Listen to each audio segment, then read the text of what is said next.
Hey guys, Victoria here, and welcome to the Geeky Sandbox. So today we're going to be doing I don't know what happened to me there. Today we're going to be doing another initial geeky thoughts, and this time it is over A Haunting in Venice, which if you guys know Agatha Christie, then you know exactly what this story is going to be about. It is based on a short story by Agatha. You're probably going to hear a couple of mentions of Death on the Nile and Murder on the Orient Express and things like that. But yes, I was able to see this movie with my good friend Monica, and we're going to try to do a spoiler review the same way we did one for Renfield, the same way we did one for Scream with Carolina, and the same way we did one for 65 with Kenneth. It'll be more in that podcast kind of long form style, so definitely get your popcorn and definitely chill out whenever that review comes out. But for now we're going to talk about the 5 things that I want to share with you guys about this movie in the meantime.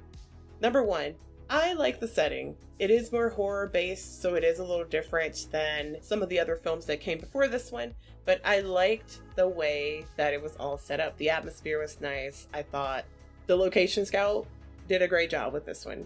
2, I like the cast that we have for this. I like the way that they work together. Obviously we had Kenneth come back, Kelly Riley joined us, Jamie Dornan, Michelle Yeoh, which was fantastic to see her work, Kyle Allen as well, and Tina Fey. I really liked the way the cast was layered and where they were chosen. You had your different strengths that were coming from certain actors that were able to help other actors that may have been lacking, and vice versa there.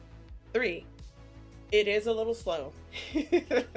If you've seen any sort of supernatural movie, there's always going to be that buildup of stuff slamming against the wall and things kind of like not being in the same place they were a minute ago, and sometimes that's not the bee's knees for everybody. I know that it can be a little slow. This movie is about an hour and 47 minutes, but to me you do feel that slowness. Now granted, I'll probably save the story for whenever we do the full review. There was a guy who fell asleep right next to me. But to me, it doesn't mean that the movie was boring. It just means that it does have a slow build-up, but it does pay off. So I'll definitely say, if you like your mystery and your crime, definitely give it a try. 4, the story that it was adapted from was Halloween Party. The beats that they hit are pretty similar to the story. So if you have read that, then I think you might like this quite a bit. There are some things that they kind of take creative liberties on, but I think that it was well done in that sense. If you are a book reader that's looking to see if you should see this movie.